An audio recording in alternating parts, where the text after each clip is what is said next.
송석준 의원님 시간이 지나가고 있습니다. 드릴 수 없습니다. 그 옆에 얘기하세요. 여기다 얘기하세요. 위원장 말을 안 듣는 국민의힘 의원 측에 항의를 하세요. 시간 좀 다시 주세요. 위원장님. 진짜 올려주세요. 네, 그냥 제가 1분 주는 게뭐 문제 제기한 게 아니지 않습니까? 예? 왜 그런 거 아니에요? 고집을 펴요. 쓸데없이. 쓸데없이 위원장에게 고집을 피운다는 그런 모욕적인 발언을 하면 퇴장 조치하겠습니다. 미래에 저희 국민의힘 이 정권을 되찾아오면 추미애 위원장님 이제는 보수의 어머니가 아니고 보수의 할머니라는 자리로 올라갈 것이라고 저는 생각을 합니다. 예, 김동원 의원님. 예. 추미애 위원장의 의사 진행을 두고 국민의힘의 의원들의 불만이 계속되는 상황. 이게 비슷한 패턴이 계속 반복되는 것 같습니다. 예. 글쎄요, 저만의 생각일까요? 추미애 위원장이 법사위로 컴백을 해서 위원장을 할 때 정말 참 공평무사하게 진행을 잘한다라고 생각하는 국민이 더 많을까요? 그렇지 않은 국민이 더 많을까요? 저는 아무리 생각해도 정말 편파성을 배제할 수가 없다라는 생각이 드는데요. 바로 지금 그 얘기를 하는 것입니다.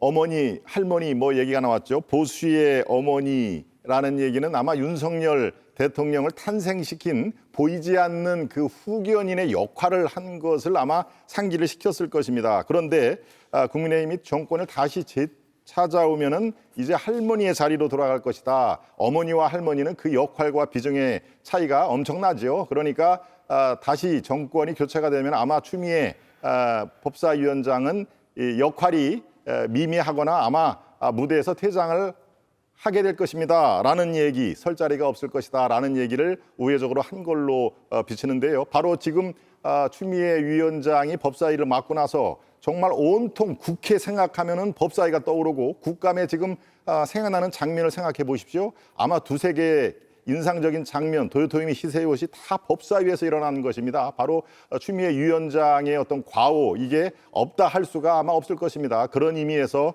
바로 보수의 할머니라는 말이 나왔겠다. 그러면서 민주당에서 일방적인 그 추미애 지지론, 이것은 국민의 눈높이하고 점점점 멀어지는 거 아닌가, 저는 그렇게 말씀을 드리겠습니다. 예, 박진영 의원님, 아까 방금 장면 어떻게 보셨습니까?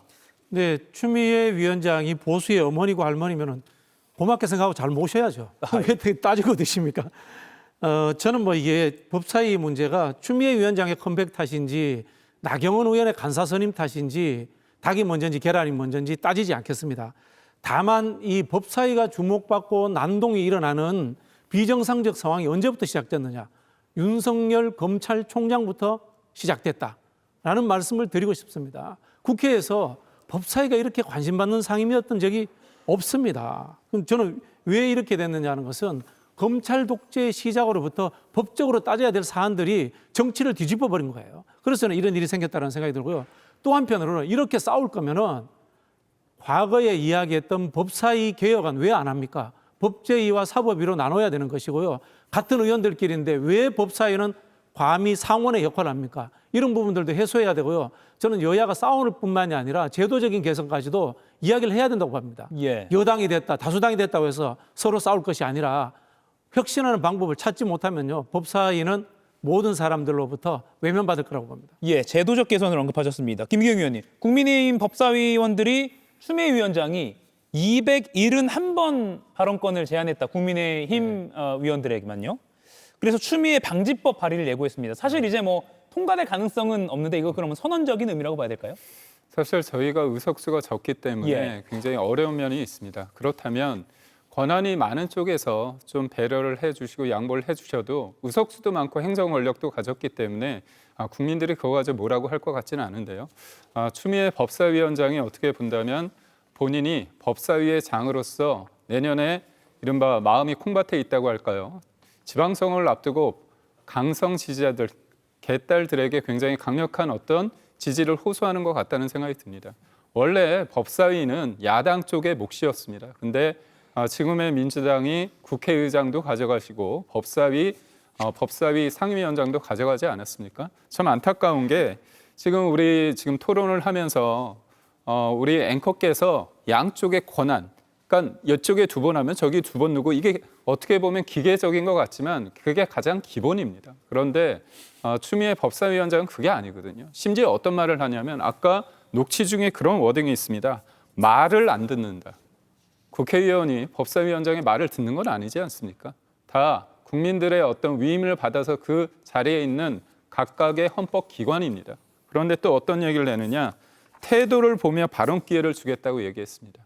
그러니까 본인이 독불 장군처럼 모든 것들을 좌지우지하는 걸 봤을 때 저는 의회 정치라는 건 기본적으로 대화와 타협으로 이루어질 만큼 어느 정도의 상대방에 대한 배려가 있어야 되는데 예. 수적 다수라는 이유로 모든 것들을 다수결로 한다고 한다면 의회는 있을 필요가 없습니다. 야당의 존재 가치도 존재 이유도 없는 거거든요. 예. 그런 측면에 있을 때 저희는 그렇습니다. 추미애 위원장이 보수의 어머니 저희 뭐 나쁘지 않아요. 솔직히 저는 나쁘지 않습니다. 다만 대한민국이 어디로 가고 있는지 그 과정에 있어서 우리가 집권을 하면 뭐합니까? 나라꼴이 말이 아닌데 그런 측면에서 추미애 위원장에 대한 저 근심 어린 시선은 국민의힘의 시선뿐만이 아니라 민주당 내에서도 점점 있는 것 같습니다. 예. 조기현 의원님, 민주당에서는 추미애 방지법 발의를 예고한 국민의힘 이거 어떻게 보십니까?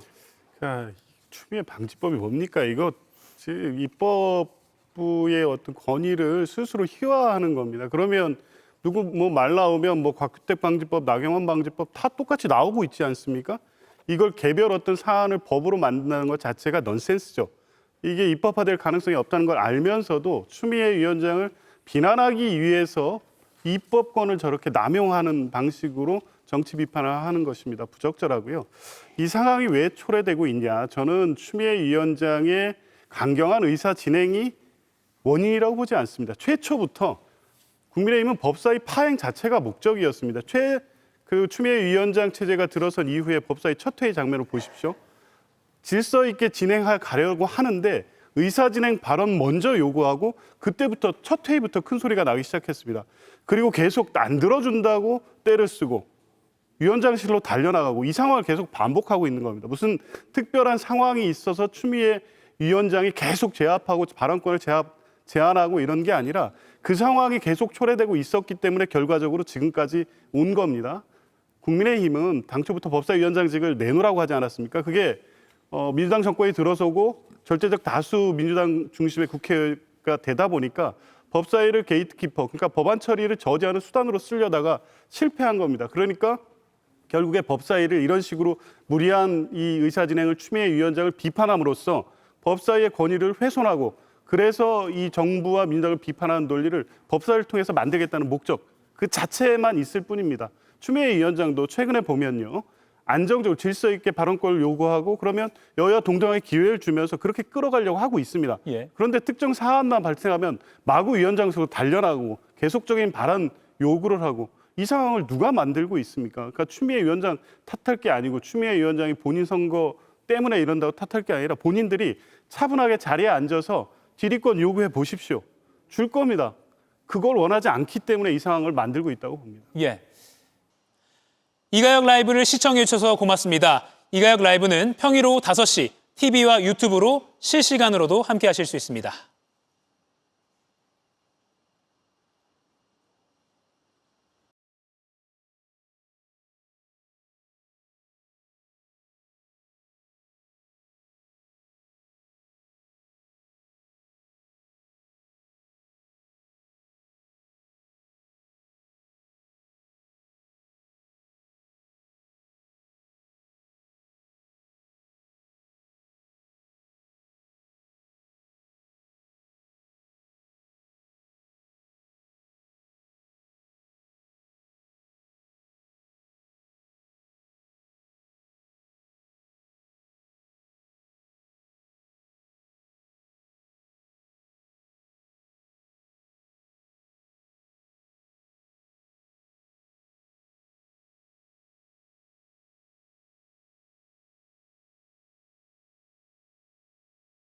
윤석열 대통령의 면회를 간 장동혁 국민의힘 대표, 박진영 의원님, 먼저 민주당 지금 어떻게 평가하는지는 앞서 많이 들었는데 그럼 이게 위헌정당 심판감이다 이렇게까지 보시는 겁니까? 그렇죠. 우리 누가 예를 들었습니다만 일본 총리가 야스쿠니 신사를 개인적으로 방문했다. 그 개인입니까? 총리의 소신인 거고 그러면은 전범 국가였던 것을 인정하지 않는다는 것 아니겠습니까? 똑같은 해석이 가능한 겁니다. 당대표나 국회의원을 내려놓고 자연인으로 면회를 가신다면 모르겠지만 어쨌든 당대표 신분으로서 지금 내란이라고 하면 헌법 체제를 무너뜨리려 했다는 겁니다. 이거는 뭐냐면 헌법 밖에 존재하는 사람이라는 겁니다. 그런 사람을 면회했다. 이건 똑같은 생각을 갖고 있다라고 추정할 수밖에 없는 거죠. 그럼 이게 그런 뜻을 가진 사람들이 모여서 정당을 만들었다. 유연 정당입니다. 통진당이 해산된 사유 중에 하나가 내란 예비 음모입니다. 비슷해지는 거예요, 이게. 예, 김기용 의원님 반론해 주시면요. 좀 당혹스럽습니다. 지금의 집권 여당이 할 수 있는 거는 아직까지도 내란팔입니까? 그리고 극우입니까? 이재명, 제가 볼 때 윤석열 전 대통령 관련해서 헌재에서 탄핵 소추됐을 때 국회에서 헌재로 넘어갈 때 내란죄를 뺐습니다. 그렇게 100% 확신한다면 왜 헌재 했을 때 뺐습니까? 그리고 지기현 판사 지금 못 잡아먹어서 안달 아닙니까? 뒤 흔들고 있지 않습니까? 왜냐? 직권남용죄는 나올 가능성이 있는데 내란죄 관련해서 지금 불안하거든요. 그래서 지금 윤석열 전 대통령은요, 지금 형사재판 받고 있습니다. 그런데 결과가 나오기 전에 무조건 내란하고 그리고 대통령 국민들이 봤습니다. 저도 헌재에서 파면됐기 때문에 그 헌재 결정은 존중합니다. 하지만 그게 곧 계엄이 곧 내란이라고 판결한 게 아니거든요. 그런데도 불구하고 지레 내란 몰이를 한다는 거 이 자체가 문제라고 저는 보고 있고 무엇보다도 당대표가 전직 대통령에 찾아가서 얘기를 했습니다. 얘기를 듣고 10분 동안 개인 면회를 했습니다. 근데 이걸 가지고 내란 정당이기 때문에 위헌정당 그 부분에 대해서 해야 된다.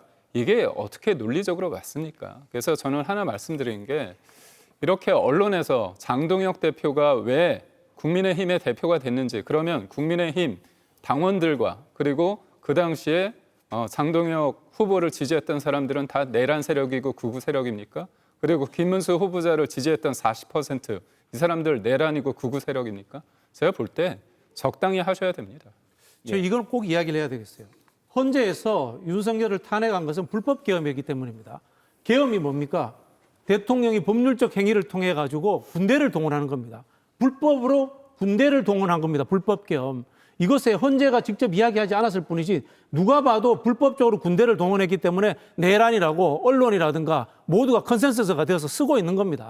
제가 볼 때 그거 되게 위험한 말씀입니다. 정치적으로 내란이라고 공격하는 것과 헌재가 내란이라고 규정을 했고 그거를 컨센서스가 있어서 동의하고 쓰고 있다? 그거는 민주당식의 프레임입니다. 그렇게 이야기하시면요. 윤석열은 불법 계엄을 안 한 게 됩니다. 불법 계엄도 안 했는데 왜 탄핵을 합니까? 제가 말씀드리죠. 헌재에 대해서 파기하자고 이야기하셔야 되는 거예요. 아니죠. 잘못됐다고. 헌재에서는 대통령의 헌법 수호 의지에 대해서 문제 제기를 했지 계엄이 곧 내란이라고 얘기한 건 아닙니다. 헌재에서 불법 계엄이라고 분명히 이야기를 했습니다. 계엄은 제가 군대가 분명히 동원됩니다. 말씀드리겠습니다. 뭐냐? 좀 법을 좀 이해하고 좀 아니 이야기하세요. 제가 그 말씀까지는 드릴게요. 뭐냐면 민주당 쪽에서 대장동 그 김필성 변호사가 뭐라고 얘기를 했냐면 줄탄핵을 언급하면서 이렇게 국무회의를 무력화시키려고 사실상 명시적으로 하는 거 내란죄 구성 요건에 있다고 얘기를 했고요. 그리고 헌재 결정문에는 뭐라고 나오냐면 민주당의 이 끊임없는 어떤 줄탄핵에 대해서 의혹만으로 그 사실상 정부를 압박하기 위해서 탄핵 심리 제도를 악용하는 거 이건 본래 취지에 맞지 않는다는 지적까지 했습니다. 그렇기 때문에 헌재의 어떤 대통령의 파면 결정이 곧 내란과 계엄과 내란을 등치했다는 이 주장은 논리 비약입니다. 삼김 씨가 1980년도에 민주화 봄을 이루겠다고 나와서 데모하니까 총칼 들고 나가서 나라를 안정시키겠다고 쿠데타한 게 전두환이에요. 똑같은 논리를 지금 하고 있는 거고요. 저는 지금 대변인께서 이야기하시는 논리는 윤석열과 똑같은 논리로 이야기하고 있는 겁니다. 최소한 저는 공중파라든가 방송에서 토론을 할 거라면요. 불법 계엄이었다는 만큼은 인정하고 시작해야 된다고 봅니다. 예. 나머지 두 분께도 발언 기회 드릴게요. 조기현 의원님. 그러니까 법리적으로만 따져도요. 위헌 위법인 비상계엄 그 행위 내용은 국민들이 다 봤습니다. 국회에 계엄군이 갔습니다. 그리고 진입했지요. 예. 그리고 폭력적인 수단을 썼습니다. 선관위에도 계엄군이 갔습니다. 12.12 군사 쿠데타 그리고 당시에 신군부에도 똑같이 5.17 비상계엄 확대 조치가 있었죠. 그때 국회에 계엄군이 갑니다. 이 상황 자체를 내란의 구성요건에 선임된다고 본 판례가 96년의 판례입니다. 그러니까 내란인지 여부에 대한 판단, 그거 뭐 대법원 판결 나올 때까지 국민의힘에 계신 분들은 내란죄 아니라고 믿고 싶으면 믿으셔도 됩니다. 그런데 명백하게 법률적으로 지금 드러난 행위만으로도 내란죄 성립 요건, 구성 요건, 형법상 구성 요건은 충분히 성립돼 있고 예. 그게 전두환 일당에 대한 신군부 판례에서 성립돼 있던 내란죄에 대한 인정 판례입니다. 이걸 부인해서는 안 됩니다. 그러니까 거기에서 이 내란죄에서 폭력의 범위는 국회 군대를 계엄군을 보냄으로써 그로 인해서 느끼는 국민들의 불안감, 공포감, 이게 내란죄 성립 요건에 충족한다는 거거든요. 그래서 다른 걸 따질 게 없습니다. 비상계엄은 위법이지만 내란은 아니다. 그건 그렇게 믿고 싶은 분들이 주장하는 것이고요. 기본적 법리 적용이 다 그렇게 되기 때문에 구속영장이 다 발부되고 있고 그분들이 지금 다 내란죄, 내란 우두머리 중요임무 종사자, 내란 방조죄로 다 재판을 받고 있습니다. 예. 이건 내란죄 성립 여부에 대해서는 물론 대법원까지 그 피고인들이 재판받아서 본인의 무고함을 다툴 수는 있지만 적어도 이 상황을 평가하고 비판하는 일반적 그 국민적 시각에서는 이걸 내란죄로 평가하는데 주저하거나 두려워해서는 안 된다고 봅니다. 예. 김동훈 의원 말씀까지 듣고 다시 장동혁 대표 면회 이야기로 돌아갈게요. 김동훈 예. 의원님. 그렇습니다. 계엄이 헌법에 위배된 위헌이라고 해서 탄핵이 된 거 아니겠습니까? 아마 그거에 대해서는 이 이론의 여지가 없을 것입니다. 그래서 대통령이 탄핵이 된 것입니다. 그러면 내란의 여지가 있으니까 지금 내란 재판이 진행 중 아닙니까? 왜 지금 재판이 진행 중입니까? 뭐 무기징역이냐 사형이냐 그것을 지금 따지기 위해서 내란 재판이 진행되는 거 아니지 않습니까? 바로 좀 전에 제가 언급한 구속영장이 기각이 됐다. 그건 한덕수 총리도 마찬가지고요. 박 법무부 장관 총리도 마찬가지입니다. 따질 여지가 있다라고 해서 지금 재판이 진행 중인 거 아닙니까? 내란 프레임은요. 기승전 내란이라는 것은 바로 12월 3일 이후에 3일 뒤부터 민주당이 아예 그 프레임 아마 그 반박을 못 하실 겁니다. 그것을 해서 지금까지 상당한 재미를 좀 보고 있지 않습니까? 그러니까 바로 믿지 않으셔도 좋겠습니다라고 얘기를 한 거 당연합니다. 우리가 내란 재판의 최종 귀결점을 보고 내란이라고 얘기를 해도 늦지 않느냐. 왜 지금 진행 중인 걸 모든 상황이 바로 영장도 기각하면은 이건 내란 뭐 중요 임무 종사자다. 저 사람도 이 내란 범위에 크게 포함된다라고 그렇게 예단을 한 것은 매우 이 위험한 생각이다. 물론 지금 이런 상황에서 지금 저같이 얘기를 하는 국민의힘 시각으로 보는 거 굉장히 코너에 몰릴 수밖에 없는 거 잘 알고 있습니다만은 그렇다면은 재판을 할 필요가 없는 것이죠. 저렇게 아예 처음부터 얘기를 하고 사형이냐 무기징역만을 지금 따지는 그런 재판이라면은 재판 뭐 합니까? 반드시 그것이 아닐 가능성도 있다라고 해서 지금 우리가 1심, 2심, 3심 다 민주법 체계에서 하는 거 아니겠습니까? 그러니까 모든 것을 기승전 내란, 기승전 윤석열 이런 프레임은 글쎄 국민에 대한 도리도 아니다. 이것은 국민들께서 지금 매 눈으로 지켜보시기 때문에 거기에 합당한 그런 그 자세를 하는 것도 필요하다. 저는 이런 말씀을 드립니다. 다만 군경을 동원해서 국회를 방해한 사실이나 또는 선관위나 사법부의 독립을 침해했다라는 내용은 4월 4일 헌법재판소 탄핵 심판 선고문에 결정문에 들어있기 때문에 그렇습니다. 예. 그 부분을 우리 시청자 여러분께서도 충분히 지금 이 토론의 결론을 지으실 수 있을 것 아니 같습니다. 내란에 집착하지만 말고 예. 민생과 경제도 챙기자 이런 식으로 비판하면 받아들일 수 있어요. 그러나 이게 불법 계엄이 아니다, 내란이 아니다 이런 식으로 접근하는 것 자체는 받아들이기 어려운 거예요. 이가혁 라이브를 시청해 주셔서 고맙습니다. 이가혁 라이브는 평일 오후 5시 TV와 유튜브로 실시간으로도 함께 하실 수 있습니다.